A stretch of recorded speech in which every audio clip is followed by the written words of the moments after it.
오늘 우리에게 주시는 하나님의 말씀 누가복음 2장 8절에서 14절입니다. 하나님의 말씀을 받기 위한 우리의 고백을 드립니다. 우리의 형편과 마음을 가장 잘 아시는 하나님, 이 시간 주의 말씀을 받겠습니다. 말씀하여 주옵소서. 주님의 모든 말씀에 즉각 순종할 수 있도록 주님의 크신 사랑으로 나를 회복시켜 주소서. 아멘. 누가복음 2장 8절에서 14절까지 말씀을 교독합니다. 하나님의 말씀입니다. 그 지역의 목자들이 밤에 밖에서 자기 양떼를 지키더니 주의 사자가 곁에 서고 주의 영광이 그들을 두루 비추매 크게 무서워하는지라. 천사가 이르되 무서워하지 말라. 보라, 내가 온 백성에게 미칠 큰 기쁨의 좋은 소식을 너희에게 전하노라. 오늘 다윗의 동네에 너희를 위하여 구주가 나셨으니 곧 그리스도 주시니라. 너희가 가서 강보에 쌓여 구유에 뉘어 있는 아기를 보리니 이것이 너희에게 표적이니라 하더니 호련히 수많은 천군이 그 천사와 함께 하나님을 찬송하여 이르되 함께 읽습니다. 지극히 높은 곳에서는 하나님께 영광이요 땅에서는 하나님이 기뻐하신 사람들 중에 평화로다 하니라. 아멘. 선물, 위대한 선물이라는 주제로 이번 크리스마스 시즌을 우리가 이 대림절기를 보내고 있습니다. 선물이라고 하는 이 주제가 있으니까 제가 계속 어떤 선물이 좋은가 이런 자료들을 설교를 위해 찾다가 본 뉴스의 내용입니다. 지난 10년 동안 우리나라에서 예전에 없던 민사 소송이 많아진 내용이 있는데, 연인과 헤어진 다음에 사귈 때 준 선물을 돌려달라는 민사소송이 지난 10년간 급증했다라는 뉴스였습니다. 지금 사귀는 분들, 앉은 분들, 옆에 분들을 잘 한번 쳐다보시면 그러니까 이거는 선고, 소송이 재판을 통해서 선고된 건수만이니까 재판까지 안 간 건수, 또는 재판을 갔지만 그 소송에 우리가 연애를 할 때 주고받았다 이런 내용이 안 들어가 있으면 해당이 안 되는 거지요. 훨씬 많다는 겁니다. 2013년에 선고 건수가 2건이었답니다. 2021년에 200건이 넘어갔답니다. 그러니까 재판까지 가다가 그렇게 된 거니까 그 이전에 그냥 헤어지면서 전해줬던 거 내놔 이런 식의 다툼은 수없이 많다라는 거죠. 내가 선물한 목걸이 내놔. 어우, 정 떨어져.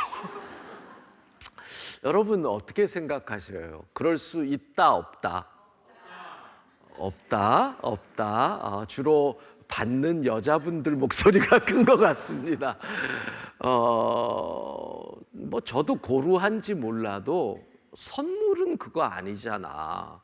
뇌물을 준 건가? 뇌물이라면 그래가지고 생각이, 그럼 선물과 뇌물의 차이는 뭘까를 또 한번 찾아봤어요. 법적으로 딱 그렇게 얘기를 하대요. 선물과 뇌물의 차이는 대가성 유무에 있다, 이렇게 나오는 거예요. 그러니까 내가 누군가에게 선물이라고 주지만 이 선물로 뭔가 대가를 바라는 게 있다면 이건 선물이 아니고 뇌물 성격이라는 거예요. 그냥 좋아서 주고 사랑해서 주고 기뻐서 주고 그러면 선물이 된다라는 거지요. 여러분, 그러면 선물의 계절, 이 시즌에 우리가 많은 선물을 할 때 이게 뇌물이 안 되려면 선물을 준비할 때 어떤 생각을 해야 할 것일까?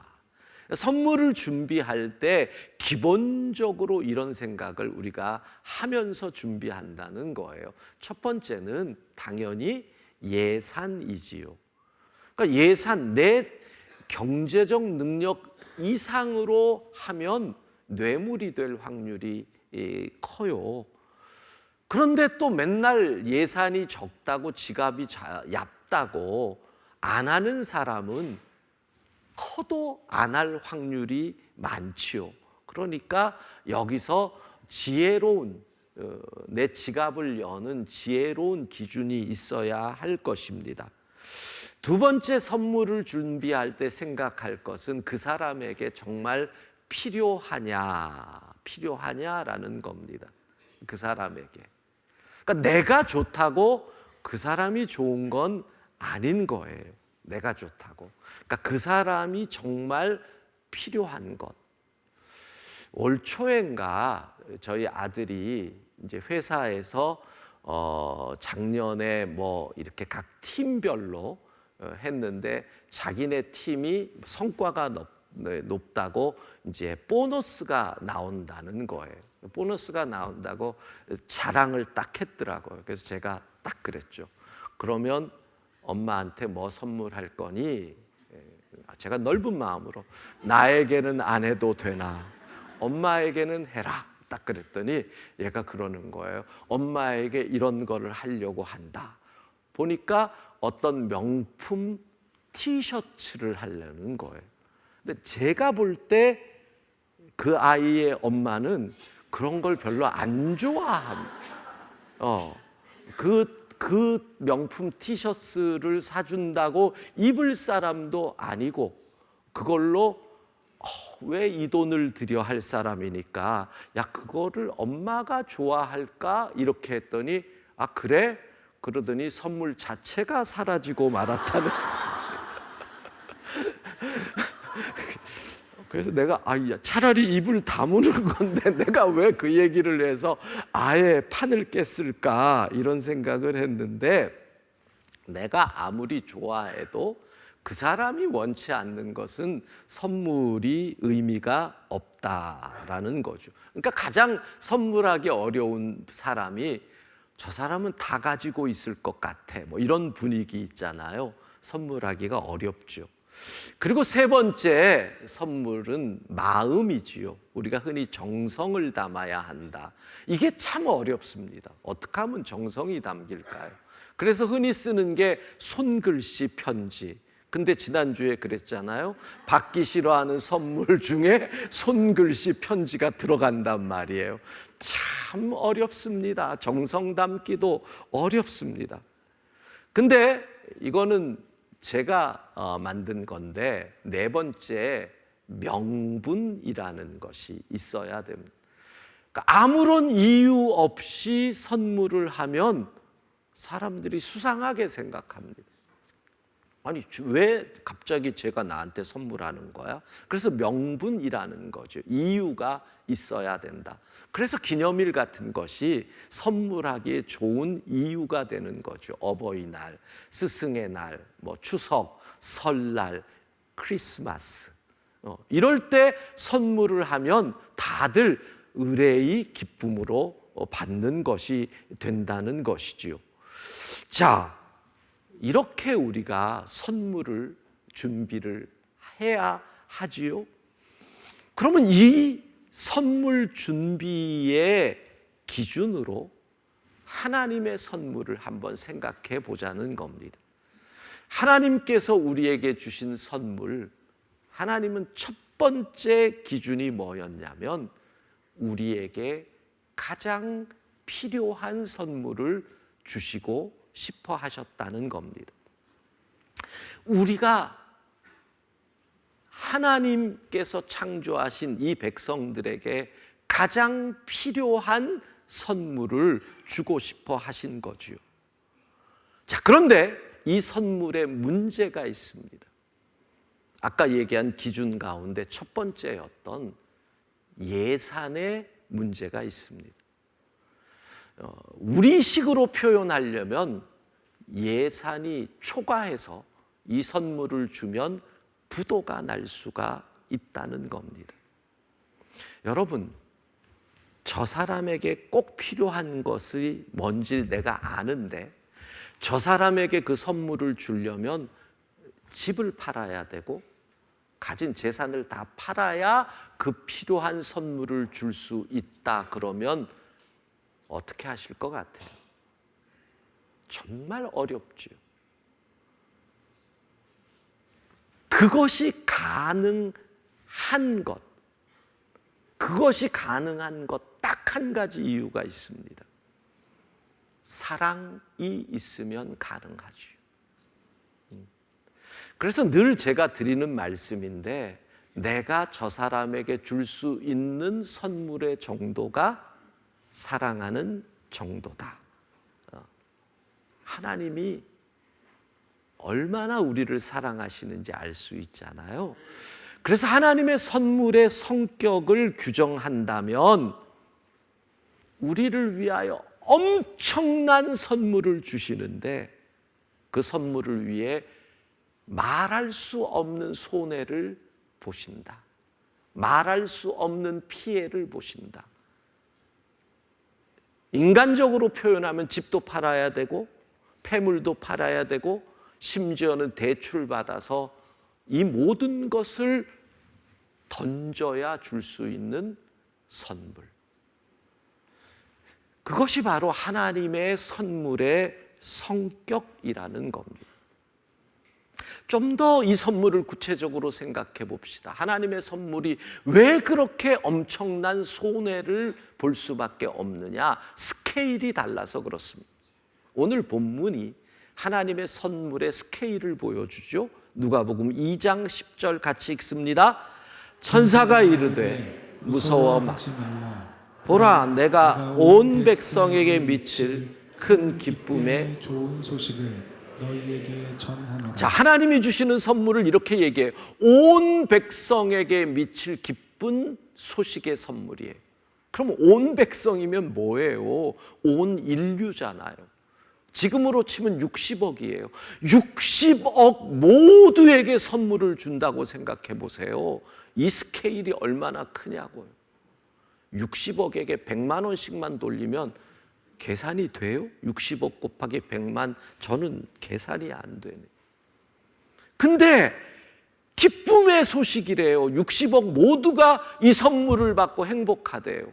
100만 원 받으면 행복하실 것 같아요? 주급이 1억인 사람은, 황희찬이 재계약했는데 주급이 1억 3천이래요. 일주일치만 날 주면 좋겠다, 뭐 이런 생각이 들더라고요. 주급이 1억인 사람 100만 원 받으면 그래, 이 정도일 거예요.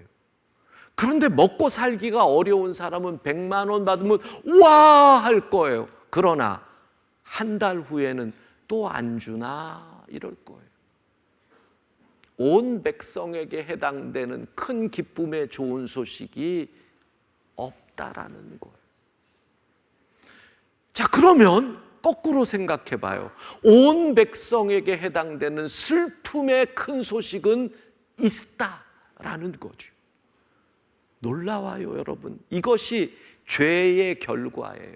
죄의 결과, 온 백성에게 해당되는 큰 기쁨의 좋은 소식은 우리 인간의 삶에 사라지고, 온 백성에게 해당되는 슬픔의 큰 소식이 우리 모두에게 있다는 거예요. 그게 뭐예요?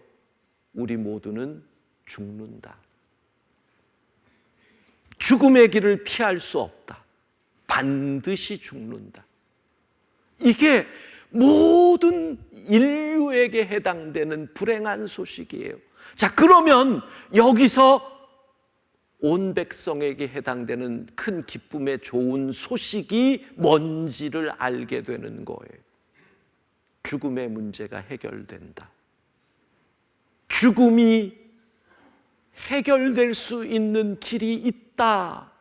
여러분, 이게 큰 기쁨의 좋은 소식이 되는 거죠. 하나님은 바로 이 선물을 준비하신 거예요. 그래서 천사들이 내려와서 내가 너희에게 선물을 줄 것인데, 이 선물은 온 백성이 크게 기뻐할 좋은 선물이다 라고 말씀하는 거지요. 사랑하는 성도 여러분, 모든 인류의 근본의 고통, 근본의 문제, 아픔의 근원, 슬픔의 근원, 질병의 근원, 이 죄의 문제가 해결되고 죽음의 문제에서 자유해지는 하나님의 선물이 우리에게 임한 날, 크리스마스가 바로 그날인 줄로 믿습니다. 얼마나 기뻐요.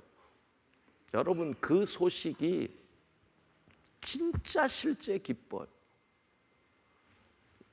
지지난 주간에 저희 부친이 열이 나서, 치매 앓던 노인이 열이 나서 갑자기 병원에 39.8도가 올라가셔서 폐렴기가 있어서 입원했다가, 그리고 이제 지난 목요일 날 퇴원을 하셨는데, 그렇게 병원을 한 일주일 들어갔다가 나오시니까 상황이 확 더 안 좋아지는 거예요. 거동도 이제 못 하시고 침대에 그냥 계셔야 되고, 그러니까 느낌이 이거 천국 갈 날이 얼마 안 남으신 것 같다. 근데 치매는 더 깊어지시고 자식들도 잘 몰라보시고 이런 상황이 되시는 거예요. 여러분, 죽음이라고 하는 것이 얼마나 인간을 답답하게 만드는지 몰라요. 믿음이 있든 없든 간에 이러다가 그러니까 생각이 성탄절 좀 지나고 연말 연시 좀 지나고 설은 좀 지나고 막 생각이 그런 쪽으로만 가는데, 어젯밤에 저희 이 아버지를 돌보는 누이가 가족 톡방에다가 무슨 녹음을 올린 거예요. 자식도 몰라보는 그분이 그냥 찬송가를 틀어놨는데 그 찬송을 그냥 따라서 계속 부르시더래요. 여러분, 진짜 놀랐어요. 그걸 듣는데 가사를 다 외우시는 거예요. 나도 보아라 즐거운 우리 집, 밝고도 거룩한 천국에. 그 찬송을 4절까지 가사를 다 외우시면서 부르는 거예요. 그리고 부르시다가 내가 그걸 듣는데 혼자서 아멘 그러시고, 거룩한 백성들 거기서 영원히 영광에 살겠네 그러면서 찬송을 1시간을 부르셨대.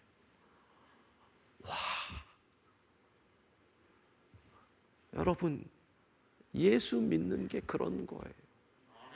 너무 죽음이라고 하는 것이 슬프고 영원한 이별 같고 끝인 것 같지만, 예수 믿으니 하나님의 그 선물이 있으니 우리가 죽음을 뛰어넘는 그 은혜가 있잖아요. 하나님의 선물, 죽음의 문제가 해결될 길이 있다. 그러니까 그거를 제가 듣는데 맞아, 끝이 아닌 거지. 끝이 아닌 거지. 길이 있는 거지. 소망이 생긴단 말이에요. 우리가 그 하나님의 선물을 받았기에 큰 기쁨의 좋은 소식, 기뻐하고 감사할 수 있는 줄로 믿습니다. 그러니까 이 선물은 하나님에게는, 우리에게는 큰 기쁨의 좋은 소식이에요. 근데 하나님은 엄청난 아픔이잖아요. 자기 아들을 주셔야 되니까 엄청난 고통이잖아요. 이게 하나님의 선물인 것이죠. 자, 근데 문제는 하나님이 이 선물을 주시는데 이 선물이, 백성들이 이 선물을 받기를 원하시는 거예요. 여러분, 그렇잖아요. 아침에 택배가 왔는데 받기 싫어서 반환해버리면 아무리 하나님이 귀한 선물이라고 줘도 백성들이 이 선물을 안 받으면, 거절하면 허사거든요. 그래서 뭐라 그래요? 볼지어다 내가 문 밖에 서서 두드리노니 누구든지 내 음성을 듣고 문을 열어야 그에게로 들어가신다고 하셨으니 하나님이 기다리시는 거예요. 백성들이 그 선물을 받으실 때를 기다리는 거죠. 하나님의 시간을 기다리는 거예요. 그게 바로 명분이에요. 하나님의 명분. 그게 뭐예요? 피조물들이 선물 주세요, 선물 주세요 할 그때를 기다렸고 그때 선물을 주시겠다는 거죠. 바울은 이렇게 표현해요. 로마서 8장 19절 같이 읽습니다. 피조물이 고대하는 바는 하나님의 아들들이 나타나는 것이니. 예, 피조물들이 하나님의 아들, 하나님의 선물이 우리에게 오기를 탄식하며 기다리고 있다. 하나님은 이 선물을 준비하시고 긴 세월을 기다리시는 거예요. 하나님의 시간을 기다리는 거죠. 그리고 사람들이 지치고 힘들 때마다 기다려라, 그때가 온다라고 사람을 선택해서 말씀을 주시니 그 사람들이 선지자잖아요. 700여 년 전에 한 선지자가 하나님의 말씀을 받아서 이렇게 얘기해요. 이새의 뿌리에서 한 싹이 나올 것이니 그때를 기다려라, 그때를 기다려라. 이사야 11장 10절 같이 읽습니다. 그날에 이새의 뿌리에서 한 싹이 나서 만민의 기치로 설 것이요 열방이 그에게로 돌아오리니 그가 거한 곳이 영화로우리라. 예, 그날에 하나님이 선물이 오는 그날에 열방이 그에게로 돌아올 것이고 그의 거처가 영화로워질 것이니 너희는 그날을 기다려라. 그리고 마침내 그날이 오니 천군과 천사가 드디어 선물이 도착합니다. 이 선물이 온 백성에게 해당되는 기쁨의 좋은 선물입니다. 이 선물이 오므로 하나님께는 영광이요 땅에는 평화가 임할 것입니다. 할렐루야. 하나님의 선물이 마침내 이 땅에 임한 그날이 바로 크리스마스가 되는 겁니다. 그러니까 자, 성경을 선물이라고 하는 안경을 끼고 바라보면 이렇게 되는 거예요. 하나님이 선물을 준비하는 과정을 기록한 것이 구약이에요. 왜 이 선물이 필요하게 되었느냐? 이 선물은 어떤 것이다? 이 선물은 누구에게 누가 받을 수 있는 것이다? 이게 기록된 것이, 이 선물이 언제 올 것이다, 어디로 올 것이다, 이게 기록된 것이 구약 성경이라는 거예요. 자, 선물이 마침내 왔어요. 그리고 그 선물을 오픈해요. 선물이 이것이다 라며 이 선물은 어떻게 사용될 것이다, 선물이 오고 선물에 관해 기록된 것이 신약의 복음서예요. 이 선물을 받은 사람들이 너무나 감사해서, 너무나 감격해서 이 선물 나만 받을 수 없어라고 이 선물을 다른 사람들에게 나누어 준 것을 기록한 것이 복음서를 제외한 다른 신약의 내용이라는 거예요. 이것이 바로 성경이라는 거지요. 여러분, 하나님이 이 선물 우리에게 주시려고 얼마나 긴 시간을 준비하셨을까요? 하나님이 이 선물을 우리에게 주려고 그 선물을 받았기에 오늘 이 자리에 있는 줄로 믿습니다. 우리가 크리스마스 왜 선물을 주고받아요? 이게 크리스마스의 스피릿인 거예요. 이게 정신이에요. 그래서 선물을 주고 받는 거죠. 교회의 역사는 이 선물을 받고 감격한 이들의 고백이요, 이 선물을 전하는 이들의 기행문이에요. 바울 이 선물 받고 너무나 감격해서 이 선물 나누어 주려고 전 세계 다니다가 목이 잘려 순교한 게 바울의 삶이에요. 그 이후에 수많은 믿음의 사람들, 아프리카로 간 슈바이처도 선물을 받고 너무너무 감사해서 이 선물 전하겠다고 아프리카로 가서 그렇게 의사로서 봉사하게 되는 거예요.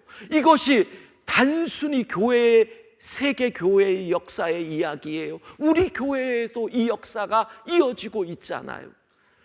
젊은 목사가 선물 받고 감격해서 저 누구도 안 가는 아프가니스탄으로 간 것이 권성찬 선교사예요.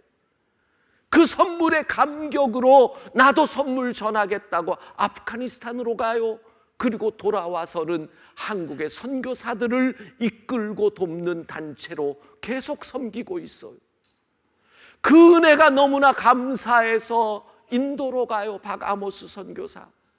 인도가 힌두 정권 들어와서 얼마나 다른 힌두 외에 다른 종교의 핍박이 많아졌는지 피해 다니고 도망 다니기도 하고 심지어는 종교 경찰을 피해 가면서 여러분 무슬림의 나라가 아닌 인도에서 이런 일이 벌어지고 있는데 거기서 주의 복음 전하는 일, 선물 받은 감격으로 선물 나누려는 거예요.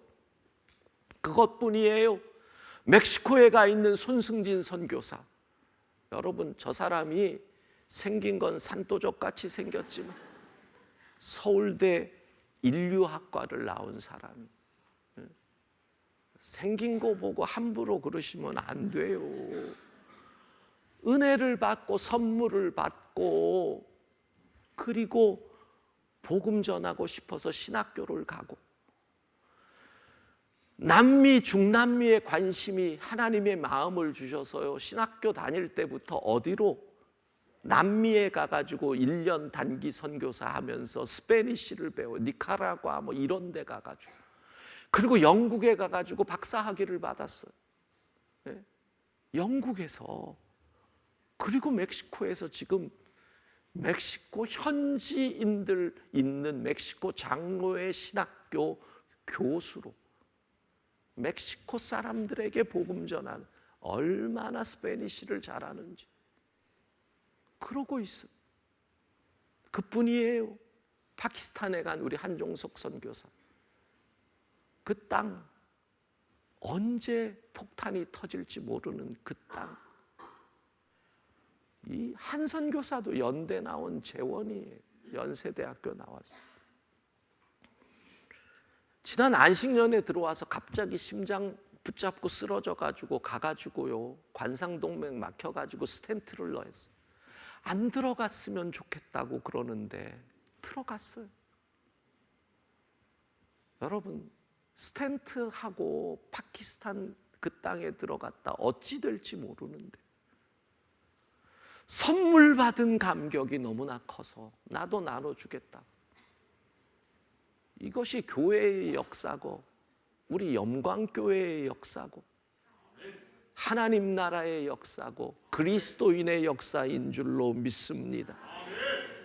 여러분의 인생을 완전히 바꿀 수 있는 선물을 받은 이날이 크리스마스인 거고, 그래서 그리스도인의 삶은 받았으니 나도 주겠다. 이게 그리스도인의 삶이 되는 것이지요. 받았으니 주겠다. 받았으니 주겠다. 이번 성탄절에 여러분 이제 크리스마스가 아직 일주일이나 남았잖아요.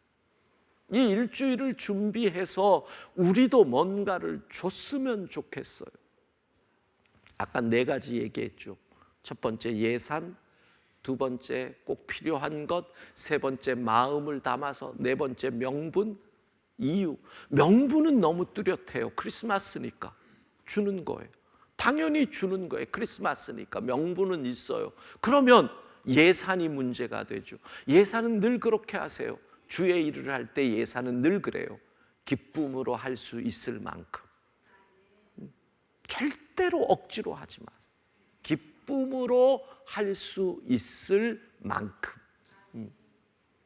그게 예산의 원칙이에요. 그럼 그 다음엔 뭐예요? 사랑이 닿아야 할 곳, 사랑이 필요한 곳에 주는 거잖아요. 여러분에게 권면합니다. 여러분 이웃, 아파트 앞집, 빌라 앞집 이웃에게요, 카드 하나 쓰세요.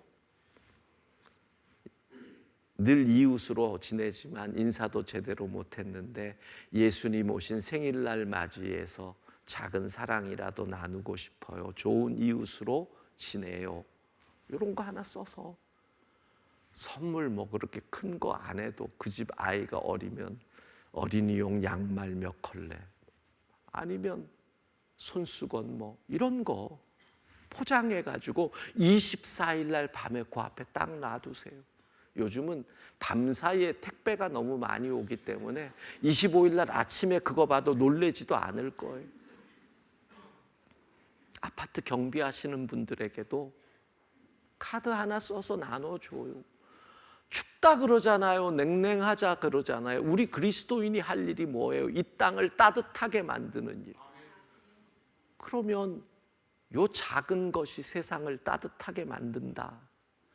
이 작은 것들이 10년, 20년 쌓이면 우리 아이들이 살 때는 조금은 살만해지는 세상 되지 않겠어요? 오늘 영하 10도 밑으로 떨어진다 그러는데 갑자기 그런 생각들 안 드세요?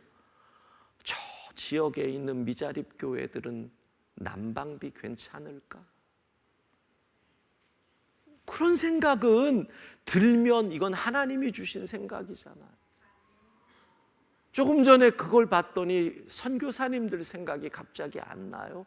연말인데 얼마나 고향 생각날까. 해외에 나가 살면요, 연말 연시에 그렇게 고향 생각나요. 그러면 그 마음 있으면 어떻게 하든 그 사랑을 전할 방법을 생각하고 손발이 움직이면, 그러면 우리가 하나님의 선물이 될 수 있는 거거든. 사랑하는 성도 여러분, 일주일 남았네요. 성탄절 준비하셔서 이번 성탄 받은 은혜 감사하며 나누는 성탄 될 수 있기를 소망합니다. 선물 좀 준비해요.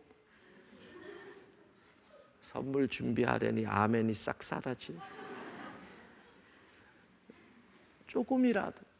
그러면 살만한 세상 한 단 쌓는 것. 하나님의 그 큰 선물을 받은 우리가 감사해서 나누고 베푸는 그리스도인으로 살 수 있기를 주의 이름으로 축복합니다.